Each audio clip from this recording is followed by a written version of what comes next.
Bismillahirrahmanirrahim. Assalamualaikum warahmatullahi wabarakatuh.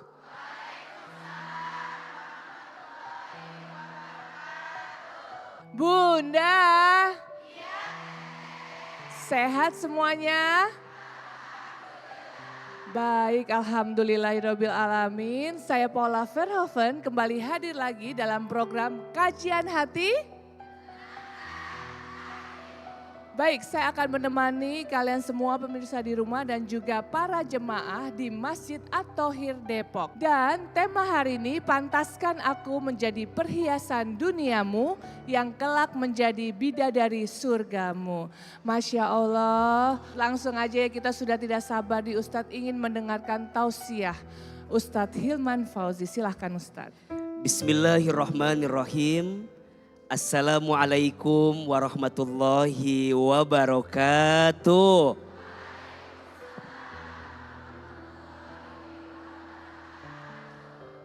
Bunda, jawab, angkat tangan katakan saya. Siapa di antara bunda yang ingin jadi bidadari surga? Mau? Setiap di antara kita pasti ingin jadi istri yang solehah. Iya apa iya? Kata Nabi SAW, ad-dunya'u mata'un wa khairu mata'ud dunya al-mar'atus solihah. Dunia ini perhiasan. Dan sebaik-baiknya perhiasan adalah perempuan yang solehah. Maka beruntunglah jika ada seorang suami yang punya istri yang solehah, betul? Beruntunglah jika ada seorang suami yang punya istri itu hadir menjadi kebaikan untuk suaminya. Dan jangan kaget, biasanya suksesnya suami tergantung siapa? Istri, betul? Baiknya suami tergantung siapa? Istri. Mulianya suami karena dia muliakan siapa? Istri. Berarti sebaliknya, kalau ada seorang suami yang tidak pandai memuliakan istrinya, maka jangan kaget, akan Allah ambil kemuliaan dalam hidupnya. Pertanyaan selanjutnya, siapa ciri istri yang baik itu? Yang kelak jadi bidadari surga? Catat baik-baik.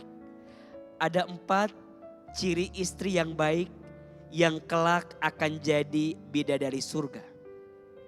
Yang pertama, kata Nabi, istri yang menjaga sholatnya. Maka bunda sayang, kita boleh kehilangan apapun. Asal jangan pernah kehilangan Allah di hati kita. Betul?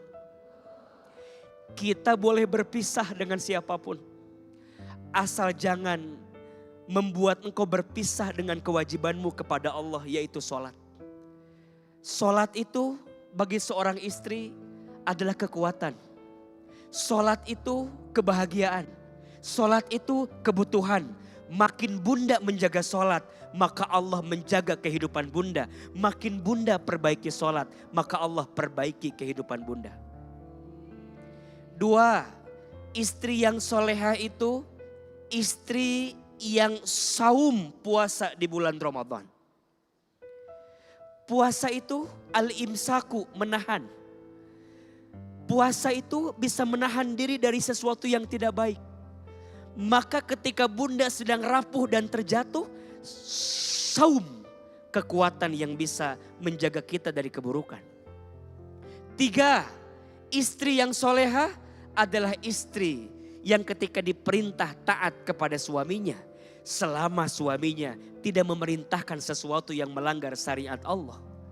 Dan yang keempat, istri yang soleha, istri yang pandai menjaga dirinya, menjaga kehormatannya, yang bisa menjaga keluarganya sehingga tidak ada fitnah yang datang kepadanya. Betul apa betul?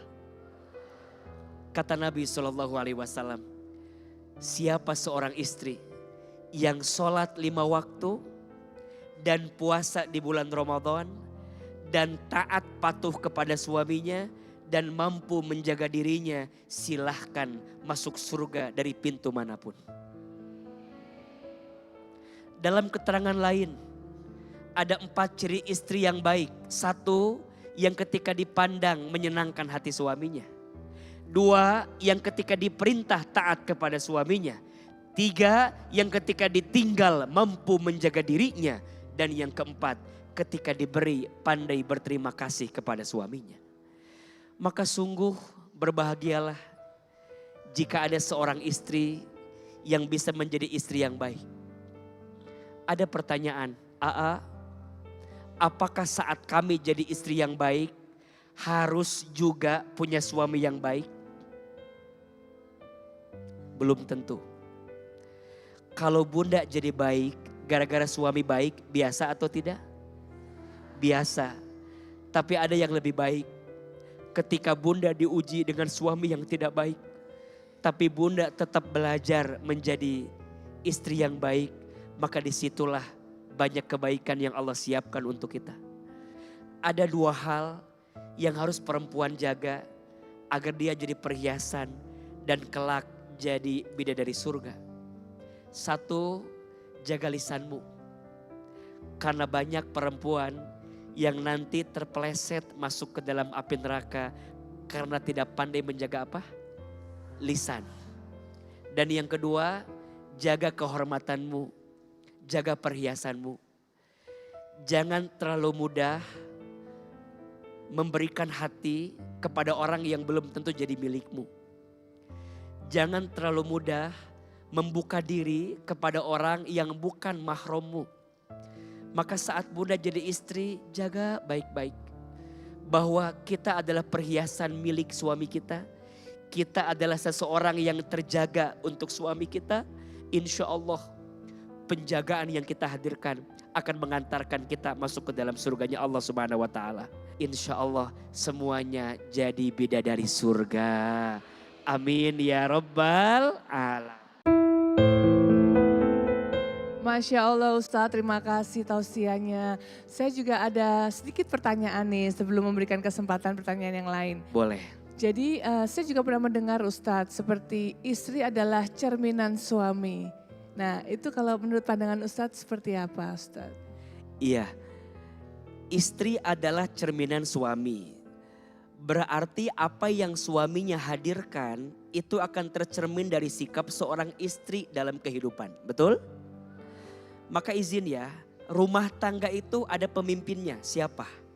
Suami. Ar-rijalu qawwamuna 'alan nisa. Laki-laki itu, suami itu pemimpin di rumah tangga bagi perempuan, bagi istrinya. Tapi ingat, pemimpin itu bukan diciptakan, tapi dibentuk.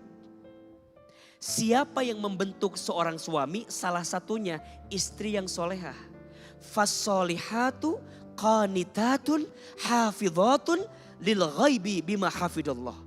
Istri yang solehah itu istri yang taat, yang patuh dan mampu menjaga dirinya sehingga Allah jaga hidupnya. Dan ingat, kalau ada seorang suami udah punya istri yang baik, sudah punya istri yang solehah, tapi dia menyia-nyiakan istri yang baik ini, biasanya kehidupan yang dia dapatkan akan penuh kekecewaan. Karena hati istri yang pernah tersakiti adalah hati istri yang goresan kesedihannya didengar oleh malaikat, doanya disaksikan oleh Allah Subhanahu wa Ta'ala. Maka belajar ya, istri jadi cerminan suaminya, suami juga jadi cerminan istrinya. Maka kalau ada kekurangan pada pasangan kita, belajarlah untuk saling menutupinya. Belajarlah untuk saling melihat sebagai kebaikan di antaranya. Kelebihan pasangan jadi ujian syukur, kekurangan pasangan jadi ujian sabar. Jangan sampai kita lebih pandai melihat kekurangan pasangan, lupa kalau pasangan kita ada kelebihannya. Ya, ibu-ibu yang di sini lebih pintar melihat kelebihan suami atau kekurangan suami? Ya. Begitulah adanya. Jadi mulai hari ini harus lebih pintar. Ya, oke, pasangan kita ada kekurangan, betul? Tapi percayalah, pasangan kita ada kelebihan atau tidak? Lihat kelebihannya, tutup kekurangannya.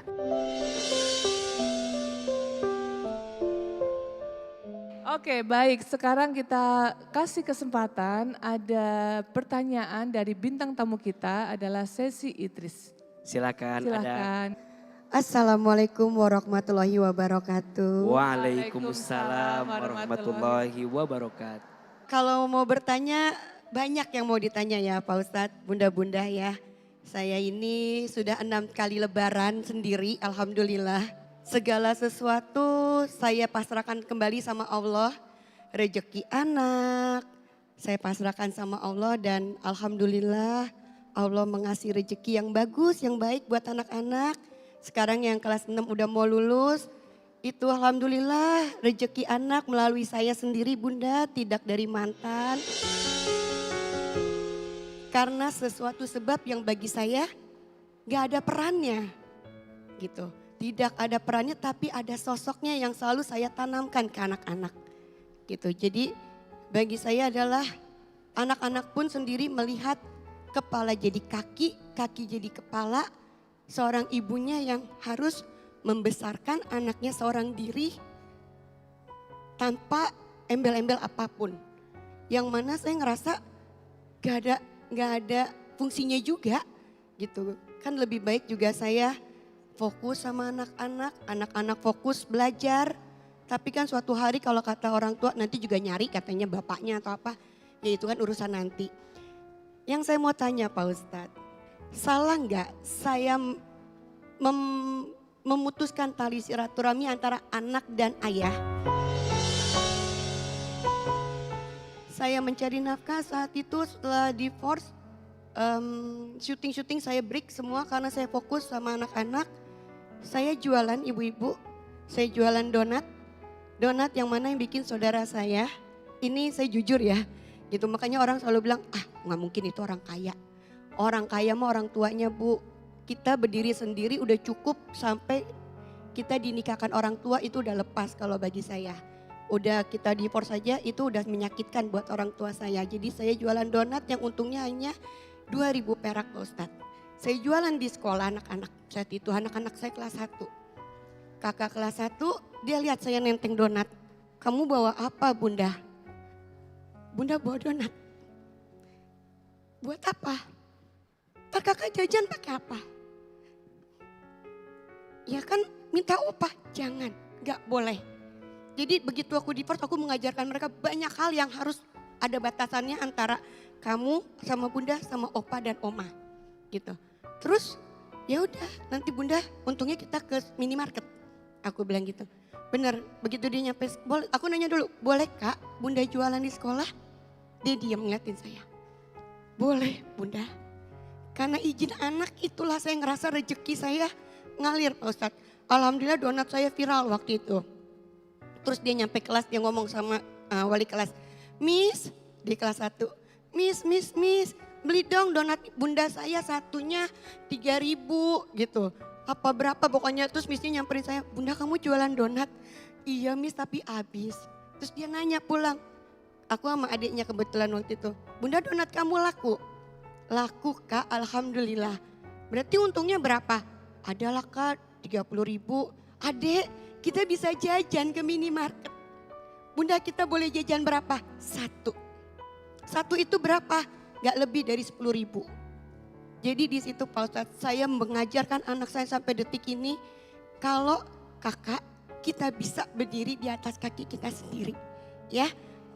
Selama kakak sekolah yang pintar, bunda usahain semuanya bunda mampu. Jangan mengeluh, jangan pernah meminta sama siapapun. Kita bisa ya kak. Gitu. Jadi Pak Ustadz perjalanan saya ini di 6 tahun itu benar-benar berdiri di atas kaki saya sendiri. Dan saya ingin menjadi single parent yang bisa ngebanggain orang tua saya bukan menyusahkan mereka.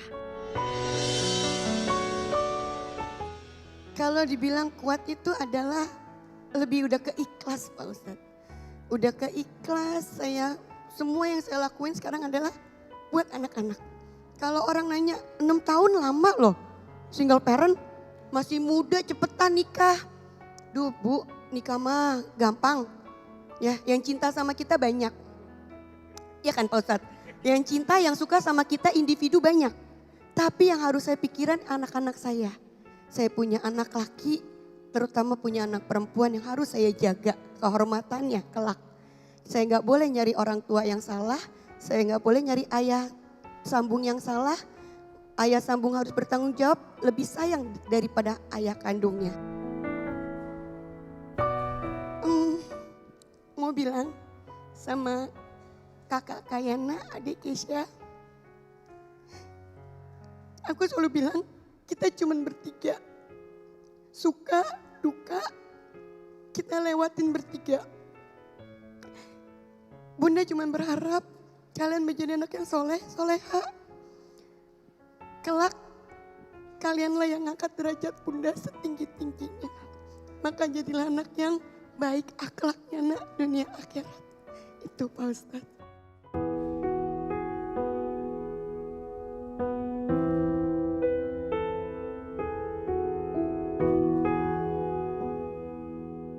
Baik Bunda. Untuk semua bunda yang single parent di luar sana. Yang gagal rumah tanggamu, bukan hidupmu. Yang gagal rencanamu, bukan masa depanmu. Jangan karena satu hal yang pernah menyakitimu, menyimpulkan bahwa hidupmu akan selesai gara-gara sakit yang kamu rasakan kemarin. Kak Sezi sudah membuktikannya. Kak Paula juga harus semangat. Jangan khawatir dengan yang terjadi ke depan. Karena Allah tidak mungkin meletakkan beban kepada kita melebihi batas kemampuan. Setuju? Yang kedua, jadi single parent memang tidak mudah. Kadang dia harus jadi ibu. Kadang dia juga harus jadi ayah. Tapi percayalah bahwa kerja kerasmu untuk senantiasa mendampingi anakmu, membesarkan anakmu, tentu itu akan disiapkan pahala yang terbaik di hadapan Allah Subhanahu wa taala. Barang siapa seorang ibu yang dia menjadi tulang punggung, izin ya, dia bekerja, dia habis-habisan, bahkan menghitam wajahnya, itu menggambarkan saking kerja kerasnya. Jadi kasar tangannya, jadi lelah tubuhnya karena mencari nafkah untuk memenuhi kebutuhannya dan anaknya. Maka lelahnya dia dalam memenuhi kebutuhan anaknya, Allah akan hadiahkan surga untuknya. Jangan lemah, jangan rapuh, jangan terjatuh ketika engkau harus berpisah dengan pasanganmu. Karena percayalah masih ada Allah yang menjagamu. Betul? Jawab yang keras. Yang ngasih rezeki siapa?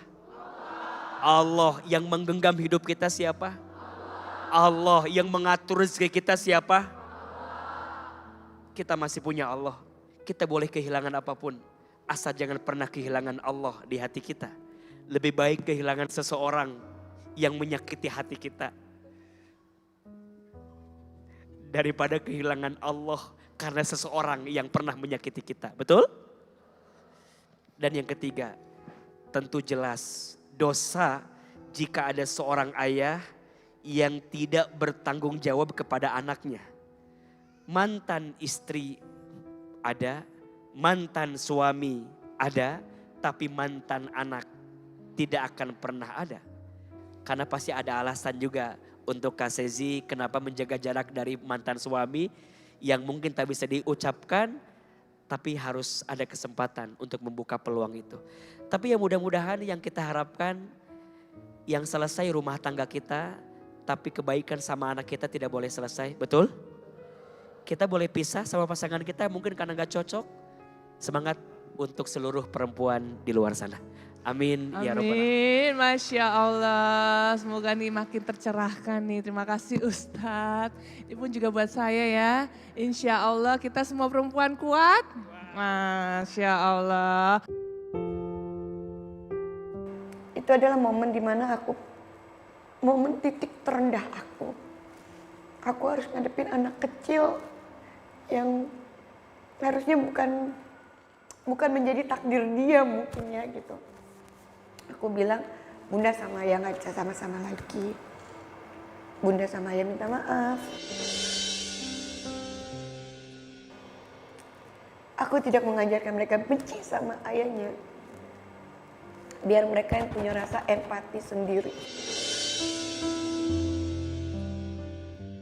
Cukup aku cuma bilang, kalau di saat mereka meminta, nanti sabar. Minta sama Allah ya nak. Barangkali nanti rezekinya lewat Bunda untuk kalian. Pahala terbesar aku itu adalah anak-anak aku. Aku yakin Allah Maha Baik, Allah Maha Sayang. Tanpa aku mengeluh, Allah banyak ngasih hal-hal yang ajaib dalam hidup aku. Disitulah nikmat yang aku dapat dari Allah.